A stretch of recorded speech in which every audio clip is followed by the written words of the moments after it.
নমস্কাৰ, আপোনালোক সকলোকে মোৰ অন্যটি ভিডিঅ'লৈ পুনৰবাৰ স্বাগতম জনাইছোঁ আৰু আজিলৈ আহিছোঁ এটা ৰেচিপিৰ ভিডিঅ'।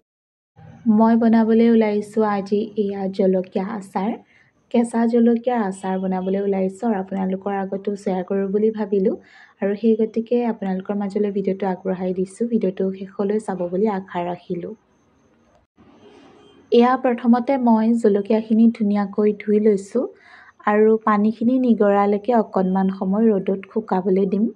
এতিয়া এই জলকীয়াখিনি মই ধুনীয়াকৈ ধুই ৰ'দত অকণমান শুকুৱাই ল'লোঁ আৰু এতিয়া নিজৰ জোখমতে জলকীয়াখিনি মই কাটি ল'ম। তাৰপাছত আকৌ অকণমান টাইম ৰ'দত শুকাবলৈ দিম মই। জলকীয়াখিনি কাটোতে মই এনেকুৱা শুকান কেঁচি এখন ব্যৱহাৰ কৰিছোঁ। মন কৰিব যাতে কেঁচিখনত অকণমানো পানী লাগি নাথাকে। আৰু এই ডিছখনতে মই এতিয়া জলকীয়াখিনি মিহিকৈ কাটি ল'ম আৰু এইখনো মই ধুনীয়াকৈ শুকানকৈ মচি লৈছোঁ। আহক তেনেহ'লে জলকীয়াখিনি কাটি লওঁ।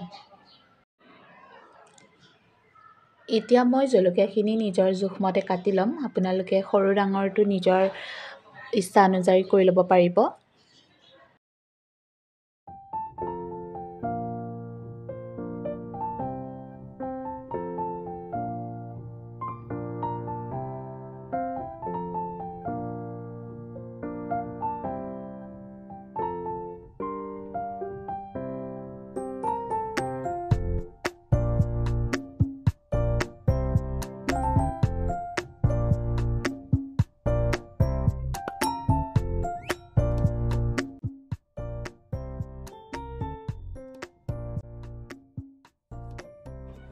জলকীয়াখিনি মই 3টা টুকুৰাকৈ কাটি লৈছোঁ আৰু আপোনালোকে ইচ্ছা কৰিলে ইয়াতকৈ মিহিও কৰিব পাৰে আৰু এয়া মোৰ জলকীয়াখিনি সম্পূৰ্ণকৈ কাটি লোৱা হৈ গ'ল।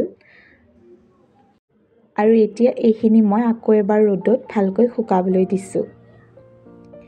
লগতে মই বগা সৰিয়হখিনিও ধুনীয়াকৈ ধুই এইপিনে চালনী এখনত শুকাবলৈ দিছোঁ।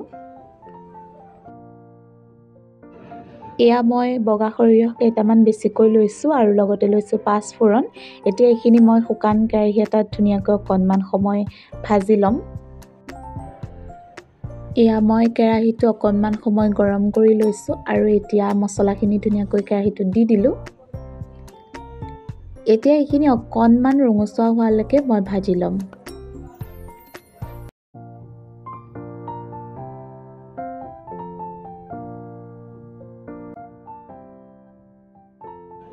মছলাখিনি ভাজি লোৱা মোৰ হৈ গ'ল আৰু এতিয়া কেৰাহীটো পুনৰ পাতি দিছোঁ। এতিয়া মই ইয়াতে দি দিছোঁ মিঠাতেল। এয়া হৈছে খাটি সৰিয়হৰ তেল। আৰু এতিয়া তেলখিনি অকণমান সময় গৰম কৰি ঠাণ্ডা কৰি ল'ম। তেলখিনি ঠাণ্ডা হোৱালৈকে এতিয়া মই যিখিনি মছলা কেৰাহী এটাত গৰম কৰি লৈছিলোঁ সেই মছলাখিনি ধুনীয়াকৈ মিক্সিত মিহি কৰি ল'ম। এয়া মোৰ মিহি কৰি লোৱা হৈ গ'ল। একেবাৰে মিহি কৰি পেলোৱা নাই, অকণমান এনেকৈ আধা খুন্দা কৰি লৈছোঁ। আৰু এতিয়া বাতি এটা লৈ জলকীয়াখিনি ইয়াত দি ল'ম। মন কৰিব জলকীয়া লোৱা বাতিটো যাতে সম্পূৰ্ণ শুকান হৈ থাকে। ইয়াত যাতে এটুপিও পানী লাগি নাথাকে, নহ'লে আচাৰখিনি সোনকালে বেয়া হৈ যাব। আৰু এতিয়া এয়া ডাঙৰ চামুচ এখনেৰে মই জোখমতে নিমখ দি লৈছোঁ। আপোনালোকে জলকীয়াৰ যিমানটো পৰিমাণৰ লয় আপোনালোকে সেই অনুযায়ী নিমখ দিব। আৰু দিছোঁ আধা চামুচ হালধি গুড়ি। আৰু এতিয়া মই খুন্দি লোৱা মছলাখিনি ইয়াতে দি দিছোঁ।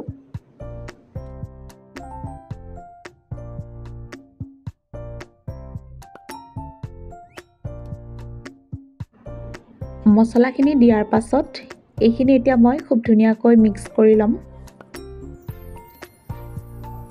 নিমখ, হালধি আৰু শুকান মছলাখিনি মই ইয়াতে জলকীয়াখিনিৰ লগত ভালকৈ মিহলি হৈ যোৱাকৈ মিক্স কৰি ল'ম। আৰু এটা কথা মই এইখিনিতে ক'বলৈ পাহৰিছিলোঁ, মই ইয়াতে কেইটামান চফ গুটিও দিছোঁ। চফ গুটি গুড়া কৰি লৈ মই ইয়াতে দি দিছিলোঁ, কিন্তু ভিডিঅ'খিনি কৰা নহ'ল, সেই গতিকে আপোনালোকক জনাই দিছোঁ। আপোনালোকে নিদিলেও হ'ব বা দিলেও একো নাই। আৰু এতিয়া ইয়াতে মই গৰম কৰি ঠাণ্ডা কৰি লোৱা তেলখিনি ঢালি দিছোঁ। তেলখিনি দিয়াৰ পাছত এতিয়া জলকীয়াখিনি আকৌ খুব ধুনীয়াকৈ মই লাহে লাহে এনেদৰে সানি ল'ম। মছলাখিনি তেলখিনিৰ সৈতে আৰু জলকীয়াখিনিৰ সৈতে সম্পূৰ্ণকৈ মিহলি হৈ যোৱালৈকে আপোনালোকে সানি ল'ব। আৰু এতিয়া ইয়াতে মই ডাঙৰ চামুচখনেৰে 1 চামুচ হোৱাইট ভিনেগাৰ দিছোঁ। আপোনালোকে ভিনেগাৰ নিদিলে নেমুৰ ৰস ব্যৱহাৰ কৰিব পাৰিব। আকৌ জলকীয়াখিনি ভালকৈ মই এনেদৰে মিহলাই লৈছোঁ।